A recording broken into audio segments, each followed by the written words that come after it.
おだすこちこんばんポテトでしょまで続けていきたいなと思います。よろしくお願いいたします。じゃあですね、スタミナでどれだけ下がるのかやっていきたいなと思います。このスタミナ問題ですよね、こちらに対して検証していきたいなと今回ねやっていきたいなと思います。でですね、これが分かればですね、育成や起用法にもね役立つんで、ぜひ見ていってください。今回はこの KFD 検証ですね、視聴者さんから名付けてもらいましたけども、高速フィネスドリブル検証でやって1コロという感じだと思いますから、これでねやっていきたいなと思います。ちょっと先に言っておきます。沼った、めちゃめちゃ沼った。いやー、ただね今回はちゃんと結果持ってきたんで、せっかくなんでこう沼った過程もね一緒に紹介しながらやっていきたいなと思いますので、ぜひ見ていってください。はい、まずはですね KFD 検証高速フィネスドリブルの経緯をちょっと見ていきたいなと思うんですけども、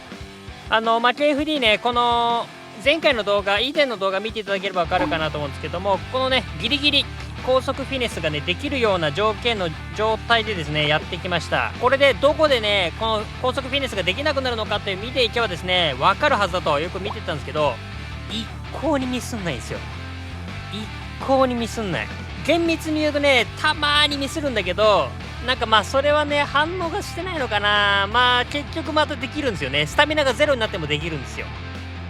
でこれねなんでだろう、もうねパニック、もうポテトパニックポテパニックになってたんですけど、いろいろ考えてちょっといろんな数値でやってみたりとか、数値めちゃめちゃ逆に上げてやってみたりとかね、いろんなことやってみたんですけど、これね考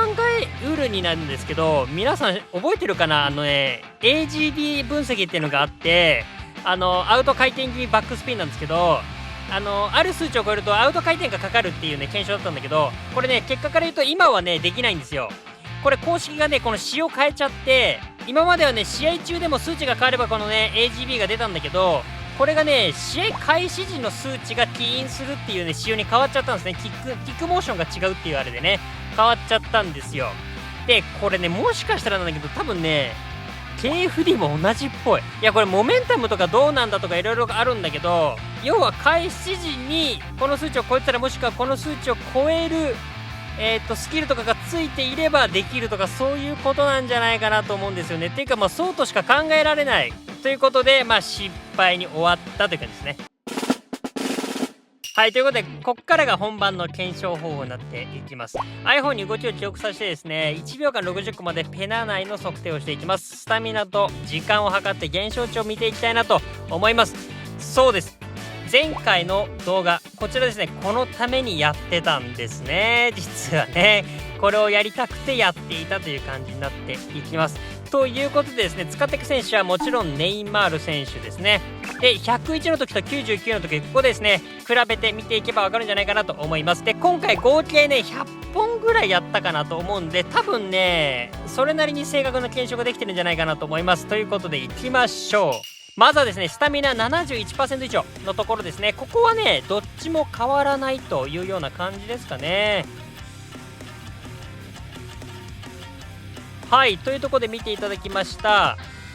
でこれがですね前回の動画でも出した表なんですけど、一応見方だけ言っとくと、ここがね、4秒の何コマかですね、ここは数値、ドリブルとスピード数値ですねになってくるんですけど、でこの青いのが実際の記録で、濃い方がですね多くその記録が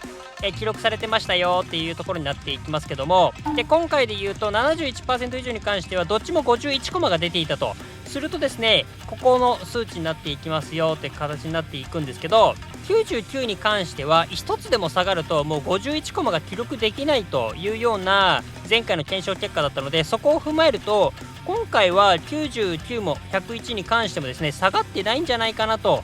いうことでですね、ここに今こうやって持ってきたんですけども、71% 以上の時はずっとこのままだと、変化なしと言えるんじゃないかなと思います。次行きましょう。次 51% 以上のところですね。はい、ということで見ていただきました。ここでね差が出てきました。99の方はですね53コマって記録が出ました。53コマということはここになるんですけども、101の方がですね51コマっていう記録が出てたんですね。ということはこの101がですね最低でもここなんですね。99のとこまで落ちてきてるということは言えるかなと思います。でそうすると同じ割合で落ちてると考えるとですね、97もしくは98もありえるんですけど、この辺だとどっちの条件も満たせるという形になっていきますよね。はい、なのでここでは1から2とかそれぐらい下がっていると言えるんじゃないかなと思います。次 50% 以下ですね。こっからね 50% から、15% まで赤くなるところまではねそんな数値変わんなかったんですね。30% とかのやつも見とくとこんな感じなんですけど、はいはい、ということで99の方は54コマを記録していたと。基本的に54コマ以外あったかなぐらいだったんですね。で101の方は53コマ、あと54コマも記録してたんですけど53コマも記録していたという形になっていきます。でそうするとそう考えていくとですね、どっちも満たす、形になっていくとですね、101の方は最高でも96までで最低でも94かな、94から96までのここの数値ってことが分かりますよね。でそうすると99に関しては54コマがほとんど主だったって考えると、ここで言うとね濃い青とかで言うとやっぱこの辺なんですよね。そう考えると93か2かとか4とかもあるかもしれないけど、この辺のところなのかなっていうのが言えるかなと思います。で53コマはねちょっと少ない方だったって考えると、この辺で101は95ぐらいまで下がって6下がりですね、6下がりで99の方は6下がりの93ぐらいになると一番ねどっちの条件も満たせていくんじゃないかなと思いましたね。さあそして最後ですね、スタミナをですねちょっとぐるぐる走り回りながらねネイマールでね赤になるまでやったりとかしましたけども、その結果見ていきましょう。 15% 以下ですね、 14% 以下かな、赤くなった時ですね。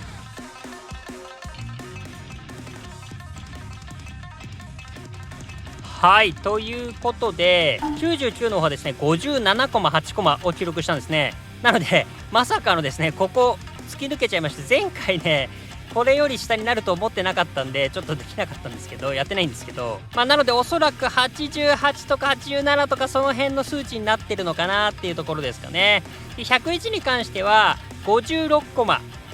がほとんどでしたね。で考えると両方とも条件を満たすと考えるとですね、この101はおそらく90ぐらいまでは下がってきてるんじゃないかなと。ここまで下がってくればですね、ここの88以下も出てくるので58コマとかがね記録していたと考えるとこの辺になってくるかなというところですね。なので11コマないし12コマとかぐらいは下がってると言えるんじゃないかなと思います。はい、というところですね、101と99今まで最高速同じじゃねえかって話をしてたんですが、スタミナによる有利感っていうのは確実にあるということは分かりましたね。いやこれだけでもでかいな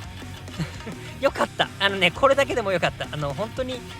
差がなかったらどうしようかなと思ってましたけども、はいというところが見えてきたので今日は結論です。スタミナによる減少は 70% から始まり最大で11から12落ちるとします。はい、見ていただきました。いやーこれはですね今回のは良かったんじゃない良かったくない？どうかな。結構自分的にもだいぶ納得できている検証なんですけど、皆さんどうですかね。コメントで教えていただければなと思います。今回の結果から言えることとして101とかだったらですね約、90以下にはならないなということも言えるよね。これもでかいなと思いました。なんかね気持ち的にもねいいよね。であとは他の数値も同じって考えるのは自然ではあるよね。フィジカルだけマイナス30、20されますとかいうのもあんまり考えにくいっていうところはあるかなとは思いますかね。はい。であと今回ドリブル両方こう並べて見てもらったと思うんですけど、見てもらって感じた人もいるかなと思うんですけど、1コマから2コマってほんと微妙な差なんですよ。同時で見ててもねあんま分かんないレベルだったと思うんですよね。はい。距離で言うとほんとボール1個分あるかないかぐらいなんですけど、それがね結構試合の明暗を分けたりするんですけどね、そこはどれぐらい重視するかっていうのは個人差あるかなとは思います。あとやっぱ見てて思ったら 70% って結構すぐだよね。こんな感じっすよ。選手の矢印の右角ですね。ここはねだいたい 65% ぐらいになりますから、その辺はね目安にしておくと試合中ね判断しやすいかなと思います。でまとめておきました。こんな感じ。はい、ということで大体の数値で、並べていますけども、こんな感じでね推移落ちていったりするよというところになっていきます。ちょっとねもうちょっと詳しく調べたらもしかしたら、15から30の間ちょっとあんのかなとは思ったんですけどね、ちょっとその辺はもしかしたら変わるかもしれないですかね。ただ計測してた感じで言うとガクンと落ちていくガクンと落ちていくっていうような感じ、だんだん下がっていくというよりはガクンって落ちていくっていうような検証結果にはなりました。若干のズレがあるとしても大きな目安にはなると思いますから、この辺はですねぜひ参考にしてみてください。試合中のね起用とかにも考えてみてください。はい、ということでよかったら高評価チャンネル登録をしていただけると嬉しいです。なんかねチャンネル登録忘れてましたっていう人がねちょいちょいコメントでいただけるんで、ほんと気づいてくれてありがとうございますなんですけど、皆さんもぜひもう今一度確認してみてください。チャンネル登録してなかったらよろしくお願いいたします。ということで最後お雑談して終わりたいなと思います。はい、最後ね雑談になっていきます。てかさ、皆さん最初に高速フィネスドリブルの検証やったの覚えてる？もう忘れてない？まさかのゴリ押しで検証するっていうね、パワープレイでね押し切った感じになりましたけどもこれだったらフィネスやる前からできたじゃねえかっていうね話なんだけどね。フィネスなかったらこの検証まだやってないからね、そこはよしとしましょう。はい、ちょっとね高速フィネスに関してはちょっと希望を抱いていたのでちょっとね残念すぎるんだけど、でも参考にはなるので今後も検証するときはねただこの KFD 検証だけじゃちょっとできないかな。それプラスこのドリブルの検証両方やってとか、なんかちょっとそういう感じで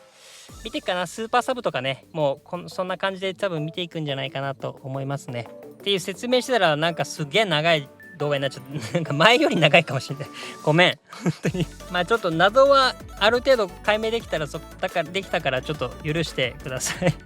ちょっとね今回は簡単だと思ってただけにねちょっとすげえ時間かかっちゃいました。いや検証ね本当に思い通りいかないというか、本当に簡単に出ると思ったやつこそ出ないよねいつも分かってんだけどどっかでこう安心というか油断しちゃうっていうね。油断大敵だよね。検証は本当油断大敵。人生と同じです何言うてんの。はい、ということでいかがだったでしょうか。皆さんこの結果どう思いますでしょうか。皆さんのご意見ご感想クレーム等々あればですねコメントで教えていただければなと思います。年内3万人を目指しておりますので、この動画が良かった、参考になった、面白かったなと、このじゃがいもアホやなと思ったあなたはですね高評価チャンネル登録をしていただけると嬉しいです。ということで今日はですねスタミナについてやってきました。ある程度大きな目安というところは見えてきたんじゃないかなと思いますので、ぜひ参考にしてみてください。ということで今日の動画はこれで終わりたいなと思います。また次回の動画でお会いしましょう。バイバイ。